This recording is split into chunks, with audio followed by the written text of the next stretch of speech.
नमस्कार दोस्तों, 25 जून 2021 के daily news analysis current affairs discussion में आपका स्वागत है। देखते हैं कौन कौन सी इंपॉर्टेंट न्यूज़ है। पहला, प्रधानमंत्री जी ही backs delimitation exercise in Jammu and Kashmir. Jammu and Kashmir की जो डीलिमिटेशन एक्सरसाइज है, इसको मैंने बहुत डिटेल में कल रात की इस वीडियो में कवर किया है। Why delimitation is so sensitive for Jammu and Kashmir. ऐसा क्या है कि जम्मू एंड कश्मीर के जो लीडर्स हैं, 14 लीडर्स हैं, वो डीलिमिटेशन के फेवर में नहीं नजर आ रहे हैं। हालांकि हमारी केंद्र सरकार की बात की जाए तो केंद्र सरकार में हमारे प्रधानमंत्री जी और सांसद अमित शाह जी, इन्होंने रिसेंटली 14 लीडर्स जो हैं आपके 8 main stream political parties Jammu and Kashmir के, उनके साथ मीटिंग की है। और इसके बेसिस पे जल्दी से जल्दी ये कोशिश की जा रही है कि जम्मू एंड कश्मीर की यूनियन टेरिटरी में इलेक्शंस करवाए जाएं, क्योंकि 2019 में ही जम्मू एंड कश्मीर के स्टेट का दर्जा हटा दिया गया, यूनियन टेरिटरी बना दिया गया है। और पुदुचेरी और दिल्ली के साथ एक जम्मू एंड कश्मीर ऐसी यूनियन टेरिटरी जहां पे लेजिस्लेचर होगा। तो इस इलेक्शन को कंडक्ट कराने से पहले डीलिमिटेशन एक्सरसाइज तो यहाँ पे करानी पड़ेगी। और कल मैंने आपको ये बताया था कि इस डीलिमिटेशन एक्सरसाइज में जम्मू एंड कश्मीर के जो लीडर्स हैं, उनको इस बात का डर है कि भाई कश्मीर के वाला जो इलाका है ना, इसके पास हमेशा से ज्यादा मेजोरिटी थी। अगर आप देखो जम्मू एंड कश्मीर में, तो जो सेंट्रलाइज लेजिस्लेचर था जम्मू एंड कश्मीर का, उसमें कश्मीर की रिप्रेजेंटेशन ज्यादा थी। इसलिए कश्मीर में जो पार्टी जीतती थी, वो पार्टीज अपना आपस में एक कॉलिशन बना के अपनी सरकार बना लेती थी, और जम्मू वालों को वैल्यू थोड़ी कम मिल पाती थी। इसको मैंने कल की वीडियो में बहुत डिटेल में डिस्कस किया है, इसलिए मैं कह रहा हूं आप ये पर्टिकुलर वीडियो देख लो, आपको समझ में आ जाएगी। अगर आपने देख लिया तो समझ में आ ही गई होगी, तो यहां मैं ज्यादा बात नहीं करूंगा। तो ओवरऑल यहाँ पे हमारी सेंट्रल गवर्नमेंट चाहती है कि जल्दी जल्दी डीलिमिटेशन हो जाए, J&K में इलेक्शंस हो जाएं। इलेक्शंस के बाद कैसे आगे बढ़ना है जम्मू एंड कश्मीर, इसके ऊपर ज्यादा बातचीत होगी। ये जो 8 पॉलिटिकल पार्टी के लीडर्स हैं, 14 लीडर्स, ये चाहते हैं कि भाई पुराना स्टेटस जम्मू एंड कश्मीर का वापस आ जाए। अब देखिए, आर्टिकल 370 वाला स्टेटस जम्मू एंड कश्मीर का वापस नहीं आ सकता। कई साल लग गए, कई डेकेड्स लग गए उस पर्टिकुलर स्टेटस को बदलने में। वो जो आर्टिकल 35A था, उसको खत्म कर दिया गया, it is not coming back. और आर्टिकल 370 है, आर्टिकल 370 अभी के लिए इनऑपरेटिव है। खत्म तो नहीं किया गया संविधान के से, बट इनऑपरेटिव है। तो वही स्टेटस जो कि जम्मू एंड कश्मीर का 5 अगस्त 2019 से पहले था, वो वापस आ जाए, इस बात की पॉसिबिलिटी बहुत कम है। हाँ, स्टेट बन सकता है जम्मू एंड कश्मीर दोबारा, लेकिन अगर वो स्टेट बनेगा तो बाकी स्टेट जैसा नॉर्मल स्टेट ही बनेगा। ज्यादा से ज्यादा छठे शेड्यूल का स्टेटस दे दिया जाएगा, इससे ज्यादा नहीं। ठीक है। तो हमारी केंद्र सरकार का ये बोलना है कि भाई जम्मू एंड कश्मीर को राज्य कैसे बनाना है, क्या क्या उसके ऊपर बातचीत है, वो हम बाद में करेंगे। पहले इलेक्शन तो कंडक्ट करो यहाँ पे, और इलेक्शंस के लिए पहले डीलिमिटेशन कराना पड़ेगा। और डीलिमिटेशन के लिए इन 14 लीडर्स को कन्विंस करने की कोशिश कर रही है केंद्र की सरकार। डीलिमिटेशन क्या होता है मैं बहुत डिटेल में पहले बात कर चुका हूं। अगर आप देखो तो आर्टिकल 82 के अंदर पार्लियामेंट एक डीलिमिटेशन एक्ट स्थापित करता है हर सेंसस के बाद, और इस डीलिमिटेशन एक्ट के बेसिस पे केंद्र की सरकार एक डीलिमिटेशन कमीशन बनाती है। और ये जो डीलिमिटेशन कमीशन है, वो एक्चुअली में ग्राउंड लेवल पे डीलिमिटेशन करता है। 1952 में, 1963 में, 1973 और 2002, यानी कि 1952, 1963, 1973 एंड 2002 के थ्रू डीलिमिटेशन कमीशंस बने हैं, through delimitation commission act of 1952, 1962, 1972, 2002। Article 170 के अंदर जो टेरिटोरियल कॉन्स्टिट्यूएंसीज होती हैं एक स्टेट की, वो भी डीलिमिटेशन एक्ट के थ्रू बदलती हैं। कहने का मतलब ये है कि भाई जैसे जैसे समय बीतता जाता है, वैसे वैसे आबादी बढ़ती जाती है, और जहां पे जितनी आबादी है, उस आबादी के हिसाब से लोकसभा में और स्टेट लेजिस्लेटिव असेंबली में सीटें रहनी चाहिए। लेकिन अभी के लिए इसको ब्लॉक कर दिया गया है टिल 2026। 2026 में फिर से डीलिमिटेशन होने के आसार हैं, अगर उस समय की केंद्र सरकार चाहती है तो। डिटेल्स इस वीडियो में है, इसको जरूर देख लीजिए। अगर आप इसको नहीं देख रहे हैं, you are missing somethings. General studies paper 2 में Indian constitution, historical underpinnings, evolution, features, amendment, significant provisions में न्यूज आपको काम आएगी।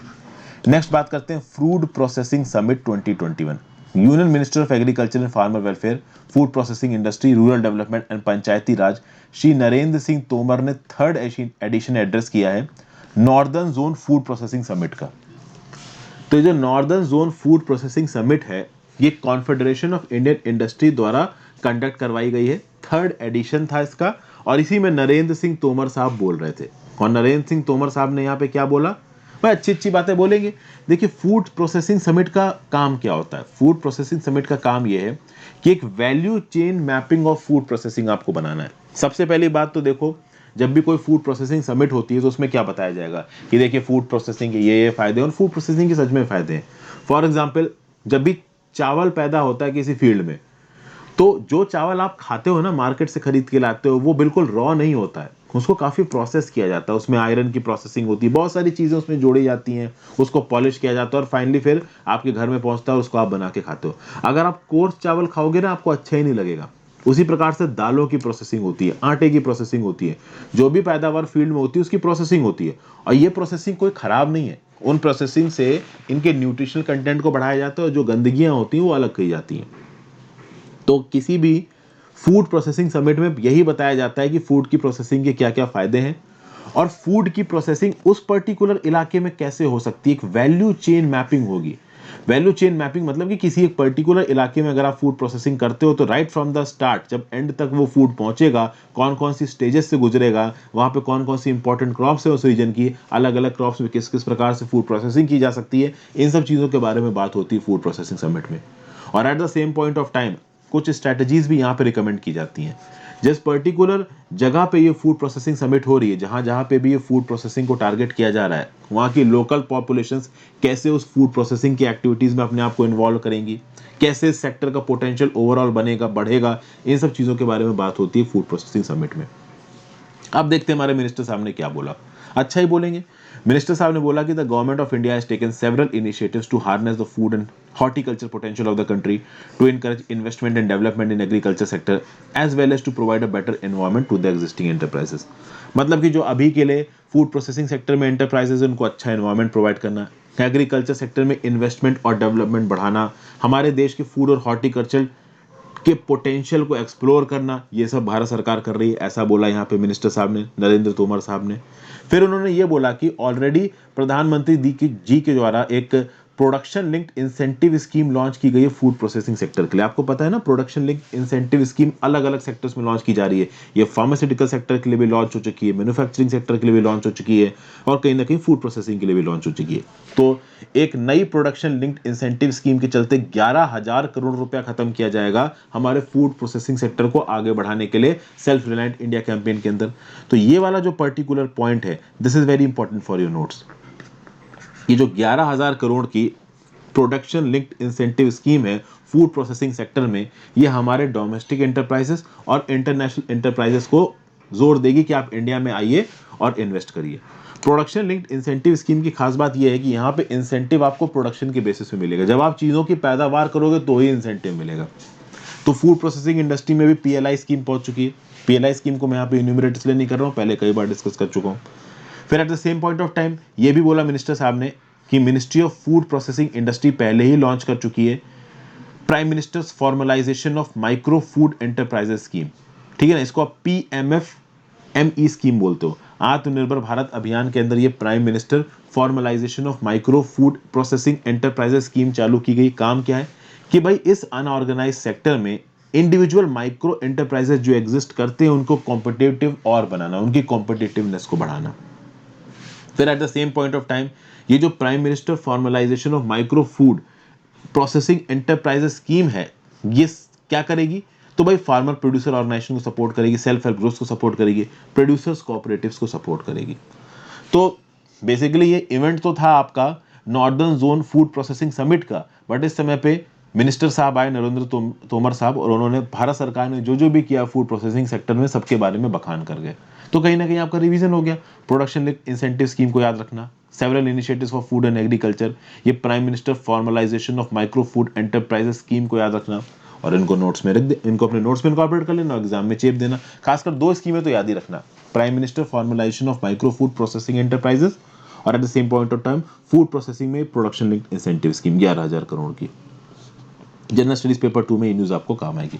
आगे बढ़ने से पहले वीडियो पे लाइक का बटन, अगर अब तक इस वीडियो को शेयर नहीं किया है, चैनल को शेयर और सब्सक्राइब नहीं किया है, बिल्कुल कर दीजिए।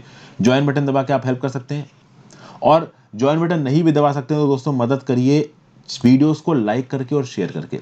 आप देख ही रहे हैं कल रात को रमेश सिंह की 3 वीडियोस अपलोड हुई हैं। तो मैं एक मिशन मोड में स्टैटिक के कंसेप्ट, स्टैटिक की वीडियोस आपके लिए कवर कर रहा हूँ। मुझे पता है कि आप सब लोग स्टैटिक की वीडियोस नहीं देखते हैं। कुछ लोग सिर्फ एनसीईआरटी देखते होंगे, कुछ लोग स्पेक्ट्रम मॉडर्न हिस्ट्री देखते होंगे, कुछ लोग सिर्फ लक्ष्मीकांत देखते होंगे, कुछ लोग सतीश चंद्रा मीडियो हिस्ट्री पढ़ते होंगे, रमेश सिंह पढ़ते होंगे।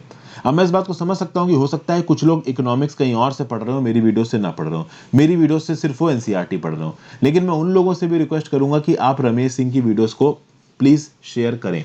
आप डेफिनेटली कहीं और से पढ़ना चाहते हो तो आप कहीं और से पढ़ें, आप तो देखो वहीं से पढ़ोगे ना जहां से आप पढ़ना चाहते हो, बट एटलीस्ट मैं जो एफर्ट कर रहा हूँ, जो वीडियोस बना रहा हूँ बाकी, उनको तो आप प्रमोट करो। मैं जब भी कोई स्टैटिक की वीडियो बनाता हूँ, मैं उसके कमेंट बॉक्स में देखता हूँ कि सर ये दूसरा टॉपिक पढ़ा दो, ये दूसरा टॉपिक पढ़ा दो। अरे भाई मेरे एफर्ट्स को भी तो समझो, मुझे तो पूरा कोर्स खत्म करना है ना, तो मुझे सारी स्टैटिक चीजें लेके चलनी है। आप लोग अपने मतलब के हिसाब से बात करोगे, कोई बोलेगा मुझे एनसीईआरटी चाहिए, कोई बोलेगा स्पेक्ट्रम मॉडर्न हिस्ट्री चाहिए, कोई बोलेगा सर सतीश चंद्र खत्म करा दो, कोई बोलेगा रमेश सिंह खत्म करा दो। आप मेरी जगह अपने आप को रख के देखोगे तो आपको पता चलेगा कि मैं सबके लिए काम कर रहा हूं, तो मुझे तो सब खत्म कराना है ना। तो अगर आप कोई एक पर्टिकुलर टॉपिक नहीं भी देख रहे हो, कोई बात नहीं, आप कम से कम उसको दूसरों को तो शेयर करो।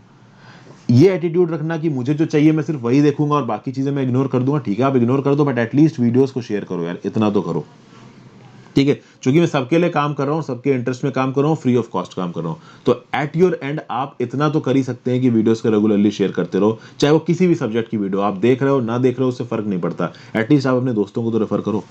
चलिए इतना ही बोलना था। साथ साथ टेलीग्राम ग्रुप ज्वाइन कर लीजिए, वहां पे आपको इस लेक्चर की पीडीएफ मिल जाएगी। डेली करंट अफेयर्स का एक आर्टिकल डेली कंपाइलेशन का मेरे वेबसाइट पे भी अपलोड होता है, वहां पे भी जाके आप उस आर्टिकल को पढ़ सकते हो, डिटेल में इंफॉर्मेशन मैं वहां पे कवर करता हूँ।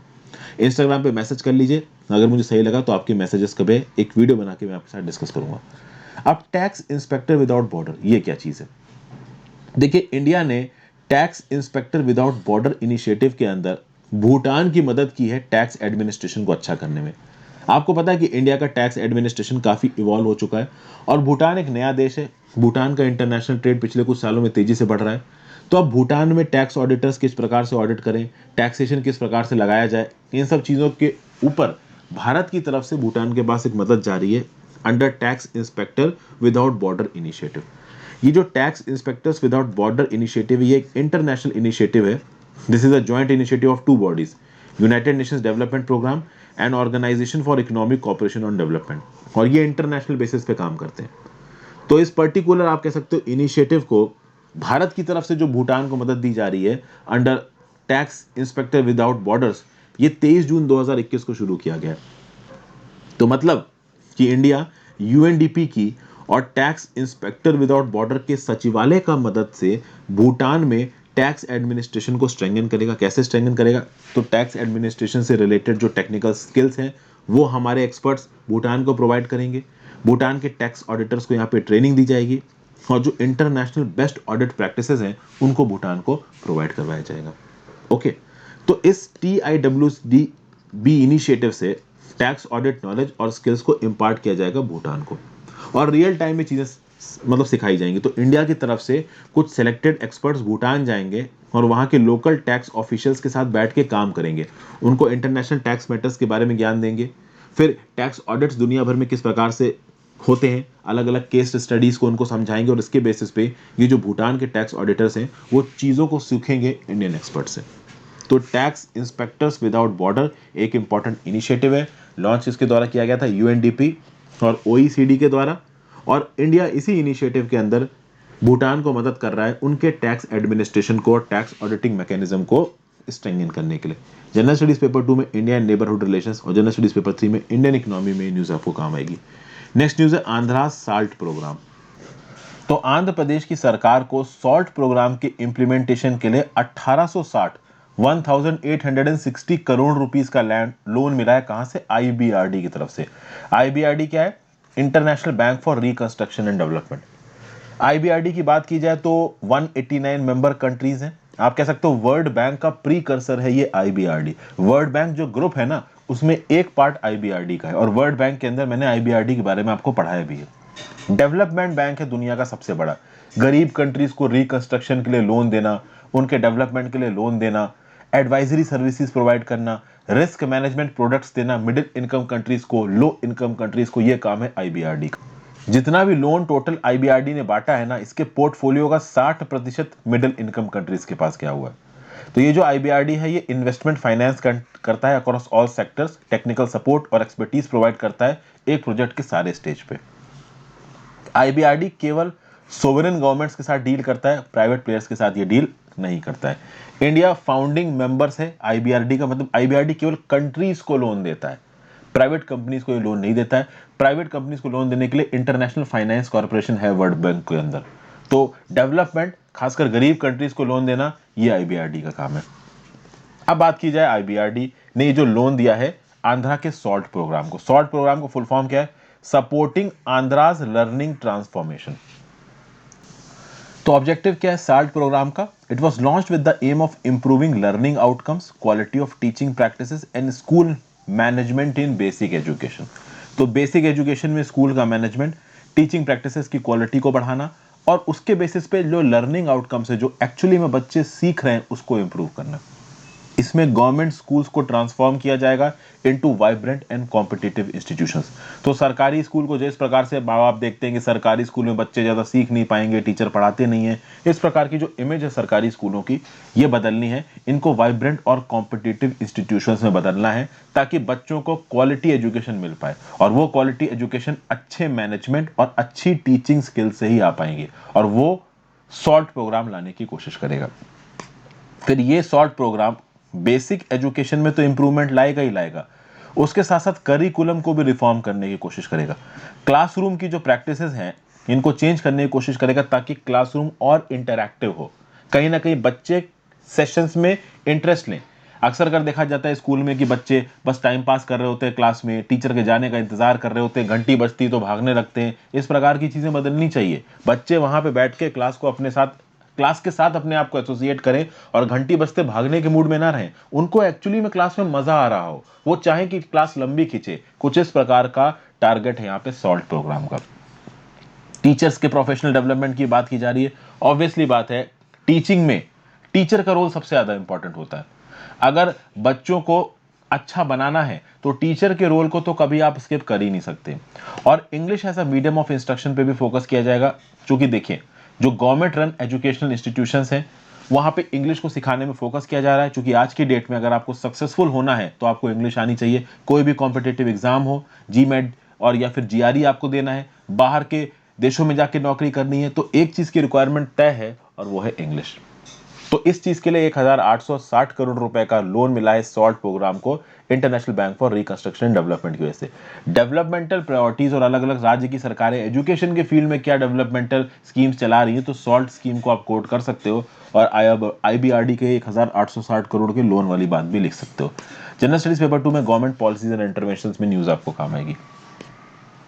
नेक्स्ट बात करते हैं ARCI develops cost effective catalyst for metal air battery.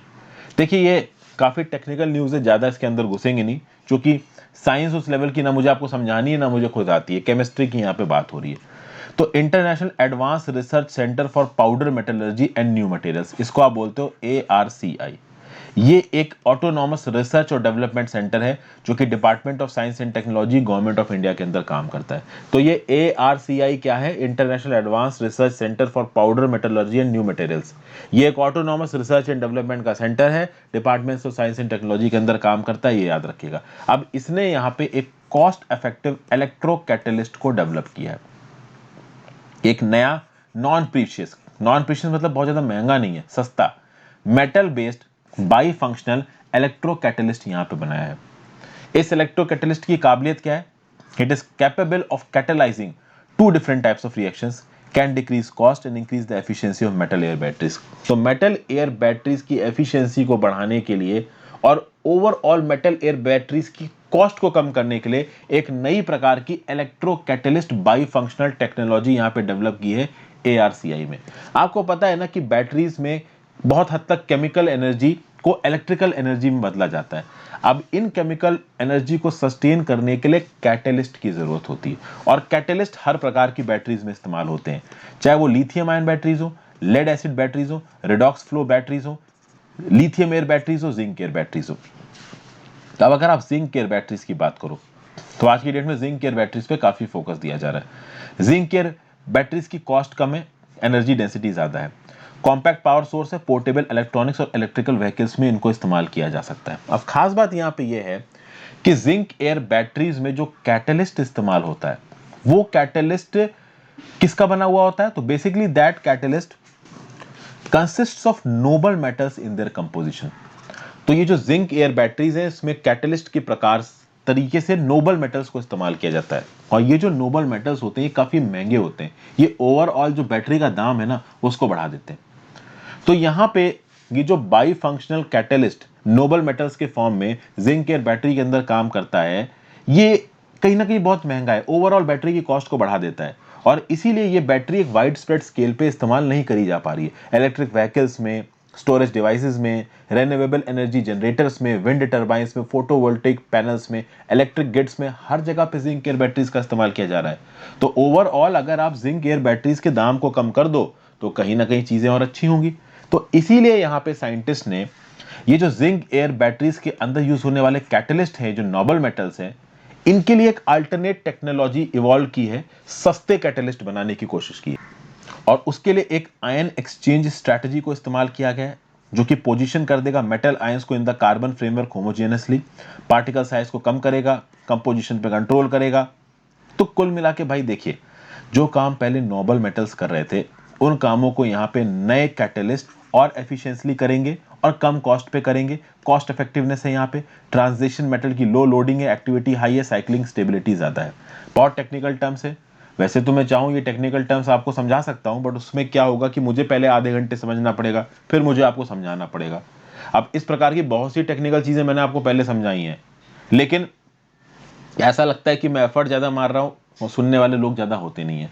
और सच्चाई ये भी है कि इतनी ज्यादा टेक्निकल चीजें यूपीएससी के पर्सपेक्टिव से भी उतनी इंपॉर्टेंट नहीं है। यहां पे यूपीएससी के पर्सपेक्टिव से इंपॉर्टेंट क्या है कि साइंस एंड टेक के फील्ड में एक इवेंट है। इवेंट यह है कि international advanced research centre for powder metallurgy और न्यू मटेरियल ने, जो कि department of science and technology government of India के अंदर काम करता है, जिंक एयर बैटरीज में लगने वाली जो कैटलिस्ट टेक्नोलॉजीज है नोबल मेटल वाली, उनके बजाय एक कॉस्ट इफेक्टिव नया इलेक्ट्रो कैटलिस्ट बना दिया है। बस इतनी इंफॉर्मेशन आपके काम की है और इतनी ही इंफॉर्मेशन आपके नोट्स में होनी चाहिए। यहाँ पे क्या एग्जैक्ट केमिकल रिएक्शन हो रही है, वो जो केमिस्ट्री ऑप्शनल जिनका है उनके लिए जरूरी है, जो जनरल स्टडीज के लिए पढ़ रहे हैं उनके लिए जरूरी नहीं है। दैट्स वाई ना मैं इतने डिटेल में खुद चीजें पढ़ता हूं और ना ही मैं आपको पढ़ाता हूं, क्योंकि जब मैं पहले पढ़ाता था ज्यादा कोई सुनता नहीं था, तो मैंने भी बंद कर दिया। ठीक है, तो ये जो कैटलिस्ट है ये करता क्या है, तो वोल्टेज पोलराइजेशन को रिड्यूस करता है, हाई एनर्जी एफिशिएंसी लेके आता है, स्टेबल चार्ज डिस्चार्ज के मैकेनिज्म को मेंटेन करता है। तो ये जो नया कैटलिस्ट टेक्नोलॉजी, नया इलेक्ट्रो कैटलिस्ट बनाया गया साइंटिस्ट के द्वारा, वो conventionally used Nobel metal based catalyst के जैसा ही परफॉर्म कर रहा है। ओके, जनरल स्टडीज पेपर 3 में achievements in science and technology में ये पर्टिकुलर न्यूज आपको काम आएगी। नेक्स्ट न्यूज है Russia UK spar over Black Sea incident. ये देखिए, आपको ब्लैक सी का नक्शा नजर आ रहा है, किस किस के साथ बाउंड्री लगती है ब्लैक सी की। ये रहा यूक्रेन, इस तरफ है आपका रशिया, फिर वेस्ट में आ जाएंगे तो रोमानिया, बुल्गारिया, और साउथ में बहुत बड़ा ब्लैक सी का कोस्ट टर्की के साथ है। फिर इधर है जॉर्जिया, तो Georgia, Russia, Ukraine, Romania, Bulgaria और टर्की, इनके साथ बाउंड्री बनाता है ब्लैक सी। फिर ये ब्लैक सी बॉस्फोरस स्ट्रेट के थ्रू कनेक्ट होता है सी ऑफ मरमरा से। सी ऑफ मरमरा जुड़ा हुआ है ईजियन सी से और ईजियन सी जुड़ा हुआ है मेडिटेरेनियन सी से। ये इलाका मैं आपको इसलिए बता रहा हूं, रीजन ये है कि ये जो पर्टिकुलर इलाका है ना ईजियन सी का, यहां जहां पे मैं अभी आपको लाल लाल रंग का वो दिखा रहा हूं, यहां पे बहुत सारे गैस और ऑयल के रिजर्व्स हैं और इन गैस और ऑयल के रिजर्व्स के बीच में एक नेवी का स्टैंड ऑफ चला था ग्रीस और टर्की को लेके, जहां पे वेस्टर्न कंट्रीज जो थी वो ग्रीस को सपोर्ट कर रही थी। तो ओवरऑल ये Mediterranean Sea, Aegean Sea, Sea of Marmara, Bosphorus Strait और Black Sea, they become very important. और अगर ब्लैक सी इंपॉर्टेंट है तो सी ऑफ एजोव की लोकेशन भी याद रखिएगा। सी ऑफ एजोव के एक साइड पे रशिया है और एक साइड पे यूक्रेन है। That is why these locations are important. ठीक है, तो नक्शा हमने देख लिया। अब बात करते हैं हुआ क्या है। पिछले 2-3 दिनों से यूट्यूब पे बहुत सी वीडियोस वायरल हो रही हैं जहां पे ऐसा बोला गया है कि जो ब्रिटेन का एक वॉरशिप था वो कहीं ना कहीं इस ब्लैक सी में पहुंच गया। और जब रशिया को पता चला कि ये जो ब्रिटेन का शिप है हमारी तरफ आ रहा है, तो रशिया ने कन्फ्रंटेशन किया। तो ये जो वॉरशिप कन्फ्रंटेशन का मुद्दा है जहां पे, तो हुआ ये है कि ये जो ब्रिटेन का एक वॉरशिप है ये बहुत पास पहुंच गया क्रीमिया के। यहां पे आपको नजर आ रहा है क्रीमियन पेनिसुला, अगर आप ध्यान से देखोगे ये है आपका Crimean peninsula, this is basically Crimean peninsula. तो इसके टेरिटोरियल जोन में पहुंच गया था ये ब्रिटेन का वॉरशिप। तो जब ये टेरिटोरियल जोन में पहुंचा तो ऐसा बोला गया कि रशिया ने वार्निंग शॉट्स फायर किए। हालांकि ब्रिटेन की तरफ से स्टेटमेंट आया है कि रशिया का स्टेटमेंट इनएक्यूरेट है, हमारे खिलाफ कोई भी वार्निंग शॉट फायर नहीं हुए हैं और ना ही रॉयल नेवी का जो डिस्ट्रॉयर डिफेंडर था उसके सामने कोई बॉम्ब ड्राइव किया गया रशिया की तरफ से। हालांकि रशिया ने ब्रिटिश एम्बेसडर को मॉस्को में बुलाया और उसको काफी सुनाया है, बोला है कि ये जो क्रीमियन पेनिनसुला है ये रशिया का इलाका है और इसके टेरिटोरियल जोन में नजर मत आ जाना। ये बोला है यहाँ पे रशिया ने। रशिया ने देखिए क्या बोला, in the event of a repeat of unacceptable provocative action, if those actions go too far, no option can be ruled out in terms of legally defending Russia's border. मतलब Russia यहाँ पे indirectly ये कहने की कोशिश कर रहा है कि अगर तुम्हारा ये वॉरशिप दोबारा हमारे टेरिटरी के पास आया और अगर हमको ऐसा लगा कि तुम कुछ गड़बड़ करने के चक्कर में हो, हैंकी पैंकी करने के चक्कर में हो, तो हम कुछ भी कर सकते हैं। कुछ भी करने का मतलब है कि हम तुम्हारे ऊपर फायर कर सकते हैं, तुम्हारा वॉरशिप डुबा देंगे, कर कुछ ना पाओगे। तो ये रशिया ओपनली यहाँ पे धमकी दे रहा है। ओके, ब्लैक सी की अगर इस रीजन की बात की जाए तो ब्लैक सी मेडिटेरेनियन सी के लिए एक पावर गेम बन चुका है। ओवरऑल आप देखोगे तो रशिया मेडिटेरेनियन सी में अपनी ताकत को असर्ट करने की कोशिश करता है। वैसे तो देखिए तो मेडिटेरेनियन सी का एक्सेस रशिया के पास था, ये पूरा का पूरा जो रशिया का कोस्ट है ये ब्लैक सी से कनेक्ट होता है और ब्लैक सी से बॉस्फोरस पार करके, सी ऑफ मरमरा पार करके, एजेंसी पार करके आराम से मेडिटेरेनियन पहुंच सकता है रशिया। लेकिन ये जो पर्टिकुलर इलाका है क्रीमियम पेनिनसुला, एक्चुअली में यहाँ पे रशियन एथनिसिटी की बहुत सी पॉपुलेशन रहती है और कहीं ना कहीं क्रीमिया व्लादिमीर पुतिन को अपने लिए इतना ज्यादा स्ट्रैटेजिक लगा कि जबरदस्ती इसके ऊपर कब्जा कर लिया रशिया ने। क्रीमियम पेनिनसुला को 2014 में ही एनेक्स कर लिया था रशिया ने। ओवरऑल ब्लैक सी के अंदर अपनी डोमिनेंस को असर्ट करने के लिए रशिया को लगा कि क्रीमियम पेनिनसुला के ऊपर कब्जा जरूरी है। तो ओवरऑल ये ब्लैक सी का जो इलाका है, टर्की, फ्रांस, यूएस, यूके अक्सर कर इस इलाके के लिए बहसते हुए नजर आ जाते हैं। अभी टर्की की बात अगर करो तो वो कहीं ना कहीं ब्लैक सी के साथ एक बहुत बड़ा बॉर्डर लगाता है, बट फ्रांस, यूएस, यूके चूंकि यूरोप की और ईस्टर्न यूरोप की बहुत सी कंट्रीज का यहाँ पे बॉर्डर लगता है, रोमानिया का, बुल्गारिया का, ग्रीस का, ठीक है, एक्चुअली ग्रीस का नहीं लगता है, रोमानिया, बुल्गारिया और टर्की का लगता है। और टर्की, बुल्गारिया, रोमानिया ये सब कहीं ना कहीं यूरोपियन कंट्रीज में आते हैं। टर्की की अगर आप देखो तो नाटो का मेंबर है टर्की, और नाटो में बहुत सारे यूरोपियन मेंबर्स भी हैं। तो उसके चलते ओवरऑल इस इलाके में यूएस, फ्रांस और यूके का इन्वॉल्वमेंट हो ही जाता है। तो British prime minister Boris Johnson ने यहाँ पे क्या बोला कि जो वॉर था, ये जो वॉरशिप था, वो तो इंटरनेशनल लॉ के हिसाब से काम कर रहा था, ये तो इंटरनेशनल वाटर्स में जा रहा है, हमें क्या पता, हम तो इस रशियन एनेक्सेशन ऑफ क्रीमिया को रिकॉग्नाइज ही नहीं करते। हमारे हिसाब से तो ये यूक्रेनियन वाटर्स हैं और हम एक जगह से दूसरी जगह ही तो जा रहे थे, इनोसेंट पासेज तो परमिटेड है। Eight the same point of time Russia क्या बोल रहा है कि दूर रहो, ये क्रीमियम पेनिनसुला हमारा है, ये हमारे टेरिटोरियल वाटर्स हैं, यहां से तुम बिना हमारी परमिशन के नहीं निकल सकते, दिस इज नॉट यूक्रेन। और ब्रिटेन बोल रहा है कि दिस इज यूक्रेन। अब ऑब्वियस ही बात है, ब्रिटेन भी एक लिमिट से ज्यादा आगे जाने वाला है नहीं, क्योंकि ब्रिटेन अगर एक लिमिट से ज्यादा आगे गया तो डेफिनेटली रशिया यहाँ पे मिसाइल अटैक कर देगा इनके वॉरशिप के ऊपर, जो कि पॉलिटिकली बहुत ज्यादा डिफीटिंग हो जाएगा और डेंजरस हो जाएगा। जनरल स्टडीज पेपर 2 में इंटरनेशनल रिलेशंस में पर्टिकुलर न्यूज आपको काम आएगी। तो ये थी आज की इंपॉर्टेंट न्यूज दोस्तों। Thank you for watching. I hope आपको कुछ ना कुछ सीखने को मिला हो। अपने व्यू पॉइंट्स नीचे कमेंट बॉक्स में जरूर दीजिएगा, ज्यादा से ज्यादा लोगों के साथ वीडियो को शेयर करिएगा। Have a great day, good bye.